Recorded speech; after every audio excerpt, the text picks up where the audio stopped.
అందరికీ నమస్తే అండి. టీవీకే అధినేత విజయ్ ఈ నెల 7వ తేదీన ముఖ్యమంత్రిగా ప్రమాణ స్వీకారం చేయబోతున్నట్టుగా సమాచారం.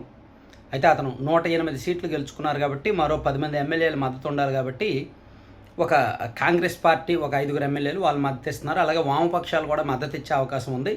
సో ఓవరాల్గా చర్చలు అయితే జరుగుతున్నాయి. ఈ 118 మంది తన మ్యాజిక్ ఫిగర్ గవర్నర్ గారికి చూపించడానికి చర్చలు జరుగుతున్నాయి. ఒక 15 రోజులు టైం అడిగారు. కానీ 7వ తేదీన ప్రమాణ స్వీకారం చేయడానికి మాత్రం మొత్తం సమాయత్తమవుతున్నారు. ఇది ఇలా ఉంటే విజయ్ 2 నియోజకవర్గాల నుంచి ఎమ్మెల్యేగా గెలిచారు.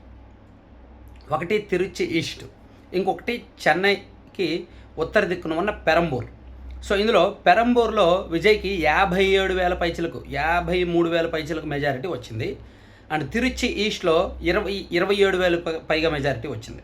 సో 2 చోట్ల కూడా విజయ్ మంచి మెజారిటీతోనే గెలిచారు. 2 చోట్ల కూడా 2వ స్థానంలో డిఎంకే అభ్యర్థులు ఉన్నారు, 3వ స్థానంలో అన్నా డిఎంకే వాళ్ళు ఉన్నారు.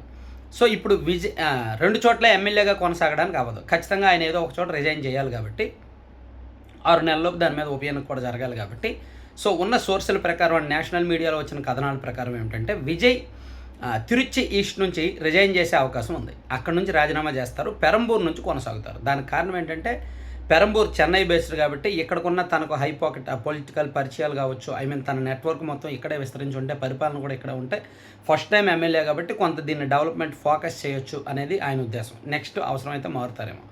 అయితే తనకు మెజారిటీ ఇచ్చి గెలుపునిచ్చిన తిరుచి ఈస్ట్ను కూడా వదిలేయకుండా తన కుటుంబ సభ్యులే ఎవరినైనా అక్కడ నుంచి పోటీ చేయించే ఆలోచనతో ఉన్నారు.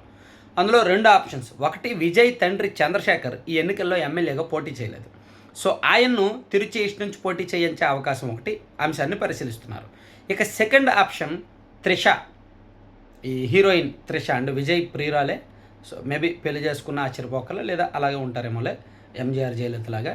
సో త్రిషకు కూడా రాజకీయాల మీద ఇంట్రెస్ట్ ఉంది. అండ్ ఆమె టీవీకే పార్టీకి బ్యాక్ ఎండ్ చాలా వర్క్ చేశారు. అండ్ వ్యూహకర్తగా బ్యాక్ ఎండ్లో చాలా వర్క్స్ చేశారు. ఆమె డైరెక్ట్గా ఫ్రంట్ ఎండ్లో ప్రచారం చేయలేదు, కానీ బ్యాక్ ఎండ్లో ఎన్నికల ప్రణాళిక, ఎన్నికల వార్ రూమ్లో ఆమె పార్టిసిపేట్ చేయడం, మీటింగుల్లో పార్టిసిపేట్ చేయడం, చాలా తన ఐడియాలజీ మొత్తం షేర్ చేసుకున్నారు. సో ఆమెకు ప్రత్యక్ష రాజకీయాల మీద ఇంట్రెస్ట్ ఉంది. సో ఆమె తిరుచి ఈస్ట్ నుంచి పోటీ చేసే అవకాశం ఉంది. ఫస్ట్ ఆప్షన్ విజయ్ తండ్రి చంద్రశేఖర్ గారు, లేని పక్షంలో త్రిష. వీళ్ళిద్దరిలో ఎవరో ఒకరు తిరుచి ఈస్ట్ నుంచి పోటీ చేస్తారనమాట.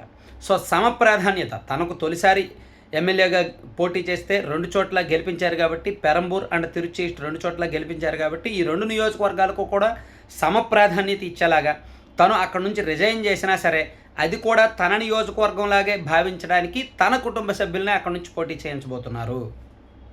ఇది చాలా కీలకమైన అంశం. సో విజయ్ ఈ మేరకు డెసిషన్ కూడా తీసుకున్నారంట. సో ఇంకా 7వ తేదీ ప్రమాణ స్వీకారము, ఇంకా ఎమ్మెల్యేల సంప్రదింపులు ఇదంతా జరుగుతుంది. ఒక షాకింగ్ అంశం ఏంటంటే అన్నా డిఎంకేలో ఉన్న దాదాపుగా ఒక 10 మంది ఎమ్మెల్యేలు విజయ్ పార్టీ పెద్దలతో టచ్లో ఉన్నారు. ఎనీ టైం పార్టీ మారే అవకాశం కూడా ఉన్నట్టుగా ఒక గాసిప్ కూడా వినిపిస్తోంది. చాలా ఇంట్రెస్టింగ్ గాసిప్ అనమాట.